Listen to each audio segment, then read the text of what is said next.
네, 지난 한 주간 저를 못 봤죠. 저도 지난 한 주간 코로나로 인해서 격리 중이었습니다. 그래서 교회를 못 나왔고 격리가 풀리고 이제 조금은 회복된 것 같아서 다시 교회를 찾을 수 있게 되었습니다. 건강한 모습으로 여러분 볼 수 있게 되어서 너무너무 감사하고 여러분도 요즘 너무너무 이 확진자가 많이 나와서 조금 한편으로는 불안한 마음이 있는데 그래도 여러분 건강하게 잘 지냈으면 좋겠습니다. 그리고 혹시 코로나에 걸리더라도 너무 힘들어하지 마시고 코로나가 정말 살짝만 아프고 여러분 잘 지나갈 수 있다면 너무너무 좋겠습니다.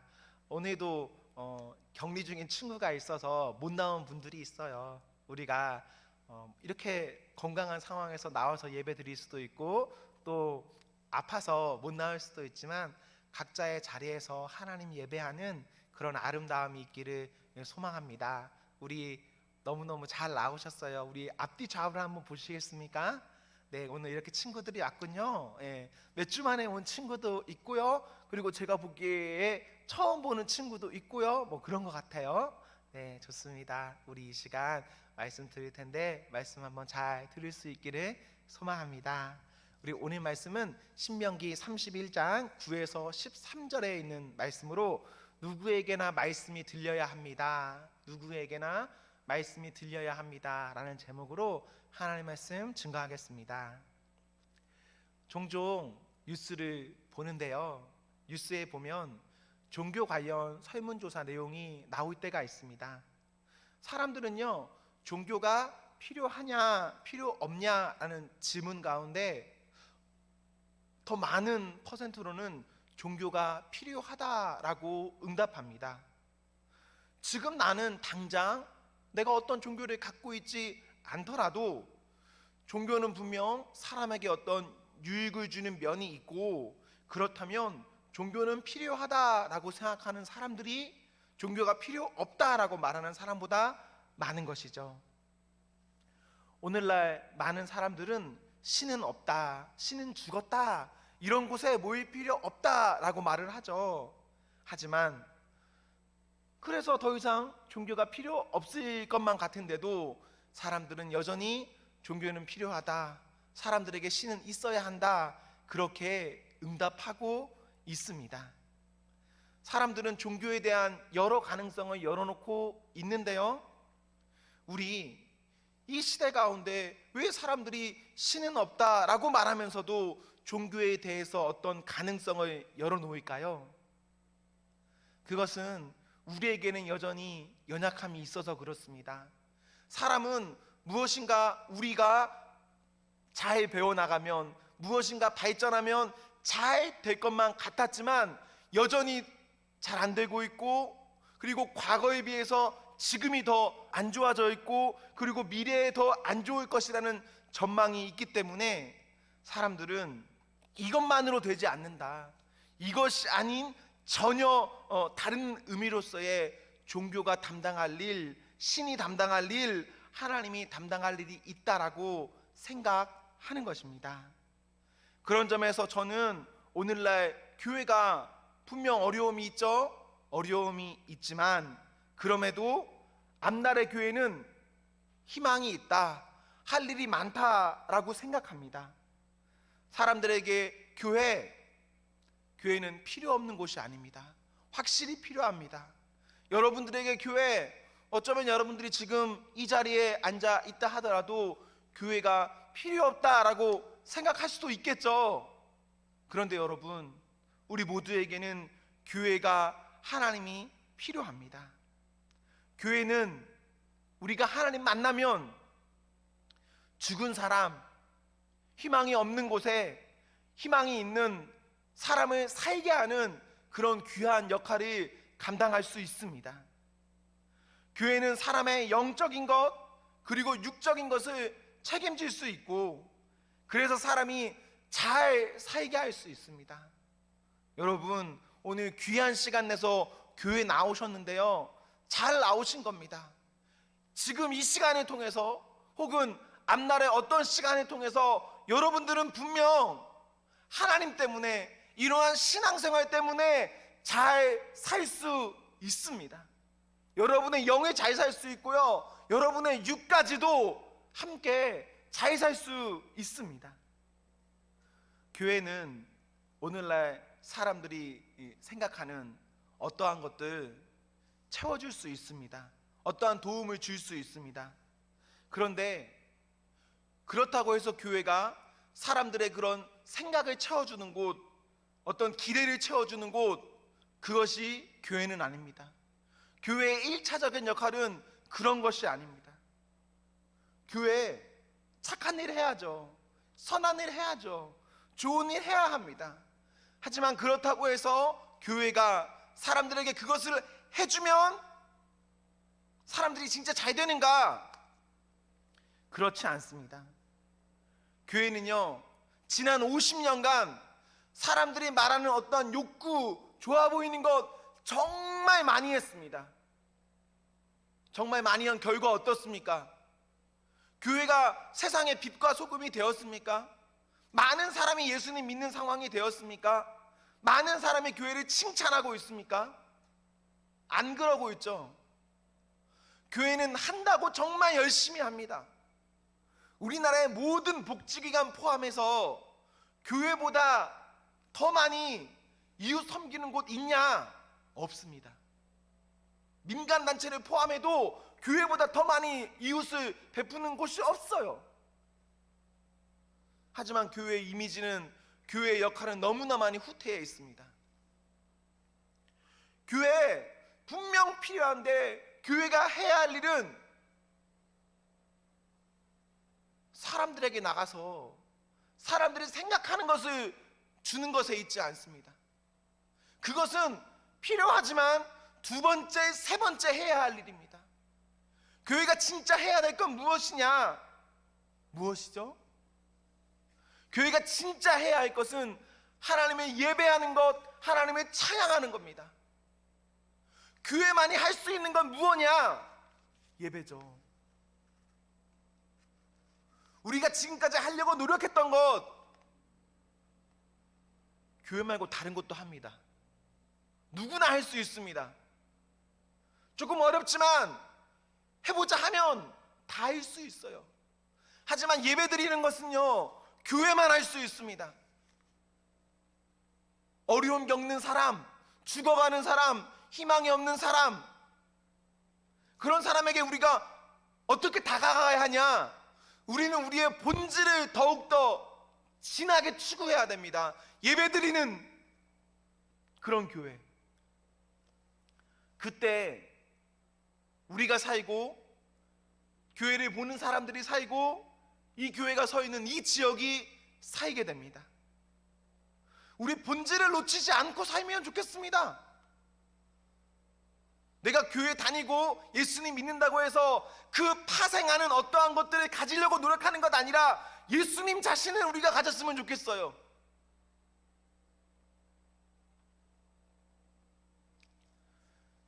사랑하는 사람이 중요한 것이, 사랑하는 사람이 가진 어떠한 배경적인 게 중요한 게 아닙니다. 여러분이 저를 너무 사랑한다라고 생각해 보세요. 정말 저 없이는 죽고 못 사는 사람들이 여러분인 겁니다. 근데 제가 여러분이 만날 때는 여러분들을 보는 것 아니라 여러분들이 어떤 것을 본다면 여러분 어떠시겠어요? 그것 가운데 진짜가 있을까요? 제가 만나는 여러분들의 배경을 본다, 여러분들의 집안을 본다, 여러분들의 가진 것을 본다, 여러분들의 학력 수준을 본다, 직업을 본다. 그렇게 해서 우리가 만나면 우리는 진짜 관계를 추구할 수 없습니다. 우리는 서로가 서로에게 정말 참된 것, 나는 당신을, 당신은 나를, 우리는 이렇게 볼 때에만 진짜를 추구할 수 있는데, 교회에 올 때, 하나님 만날 때 우리는 다른 것 보면서 나아가는 것 아니라 예배, 하나님 만나려고, 하나님 찬양하려고, 하나님을 기쁘게 하려고 우리는 나와서 만나야 합니다. 그때 교회, 진짜 교회다울 수 있고, 여러분들은 교회 다니는 사람들로서 진짜 교회가 이런 곳이구나 알 수 있고, 그것에 대한 유익을 여러분들이 충분히 느낄 수 있습니다. 어쩌면 우리가 교회에 와서도 아무런 느낌 없이 돌아가는 것, 교회에 너무 배경적인 것에만 집중하고 있는 것 아닙니까? 교회에 오면 누구 만날까를 생각하고 있는 거 아닙니까? 교회에 오면 나에게 어떤 유익이 있을까를 생각하면서 오는 것은 아닙니까? 나의 어떠한 지금의 뭔가의 문제를 내가 교회라도 와서 하나님, 아니면 이렇게 앉아라도 있으면 하나님이 뭐 도와주시지 않을까, 이런 부가적인 것들을 원하면서 우리가 교회에 오는 것은 아닙니까?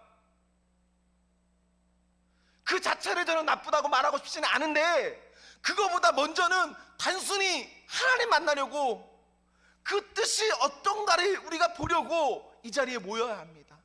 그때 우리는 하나님의 뜻을 알 수 있고, 그 뜻 가운데 2차, 3차적인 유익이 사람들에게 존재할 수 있어요. 우리 오늘 본문 그렇게 길지 않은 말씀을 읽었습니다. 오늘 본문은 저 같은 사람에게 먼저는 부담이 되는 말씀입니다. 저는 어쨌거나 여러분 앞에 서야 되는 사람인데, 저 같은 사람에게, 사람들에게 꾸준하게 반복적으로 인내하면서 말씀을 전해라, 듣게 해라 라는 마음의 부담감이 있습니다. 그리고 이것은 저에게 그런 부담감이기도 하지만 여러분에게도 어떤 부담감이 있는 말씀입니다. 어떤 부담감이냐? 여러분도 말씀을 지속해서 반복적으로 들어야 한다. 오늘 한 번 들으면 끝나는 것 아니라, 어쩌다 한 번 들으면 끝나는 것이 아니라, 우리의 인생 가운데 계속해서 반복적으로 말씀을 들어야 한다는 그런 부담감을 갖게 하는 말씀입니다.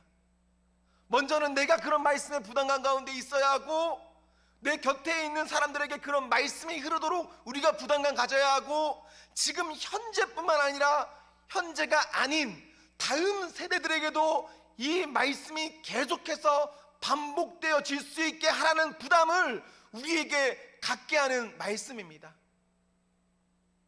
나는 말씀을 여러분에게 계속해서 잘 전하고 있는가? 제가 하나님 앞에 반성해야겠죠. 그리고 여러분 역시도 나는 하나님 앞에 말씀을 계속해서 듣고 있는가, 보고 있는가를 하나님 앞에 두면서 살아가야 됩니다. 우리가 서로가 서로에게 이런 좋은 마음이 가지고 하나님 말씀 앞에 잘 살아간다면, 우리 공동체, 하나님께서 원하시는 진짜 좋은 교회다운 공동체, 교회의 원래의 목적을 충실히 하는 그런 교회 될 수 있습니다. 그때 우리는 삽니다. 신명기, 모세가 기록했다라고 우리는 흔히 생각합니다. 그리고 모세가 언제 기록했냐? 죽기 전에 기록한 것이 신명기입니다. 지금 이 이야기, 여러분들이 우리 혹시 창세기, 출애굽기, 민수기, 레위기 이런 거 다 읽으셨다면 이미 충분히 봤을 만한 내용입니다. 신명기는 이미 과거에 있던 말씀을 다시 한번 반복해서 말하는 말씀입니다. 왜 반복하는지 아세요? 모세가 죽기 전에 사랑하는 이스라엘 사람들에게, 내가 이제 너희와 더 이상 함께 할 수 없으니까, 그래서 나는 이제 여기가 끝이니까 너희에게 다시 한번 말해줄게. 너희가 진짜 하나님 뜻 안에서 잘 살기를 바래. 이러한 마음으로 모세가 죽기 전에 유언처럼 다시 한번 반복해서 그 사람들에게 전하는 말씀이 신명기입니다.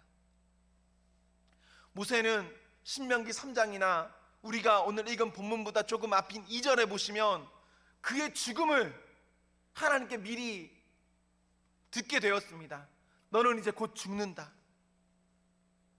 나의 죽는 날을 아는 입장에서 하고 싶은 말, 정리해야 될 것 얼마나 많이 있겠습니까? 그런데 모세는 모든 것들을 정리해 가면서 우리 이스라엘 사람들이 하나님 말씀 아래에 있기를, 그 말씀 붙들기를 원하고 있습니다.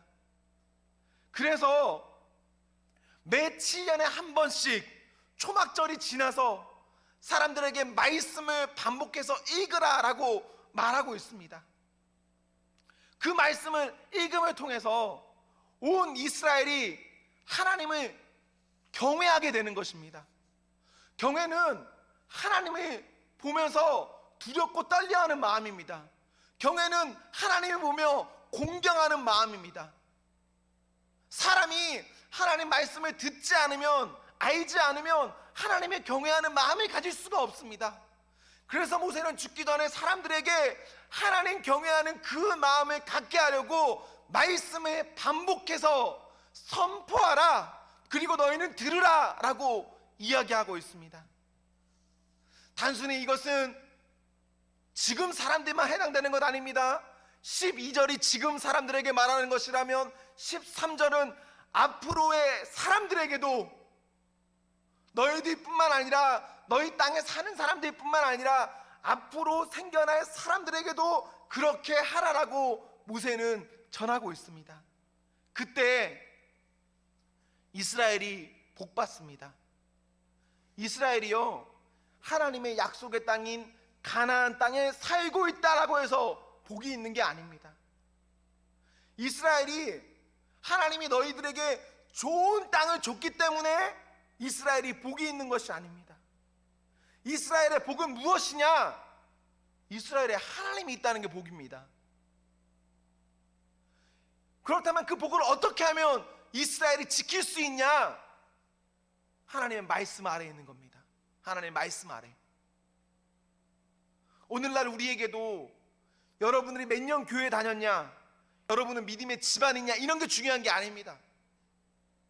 그저 단순하게 나는 하나님 말씀 믿고 있는가, 듣고 있는가, 그렇게 살고 있는가, 이게 중요해요.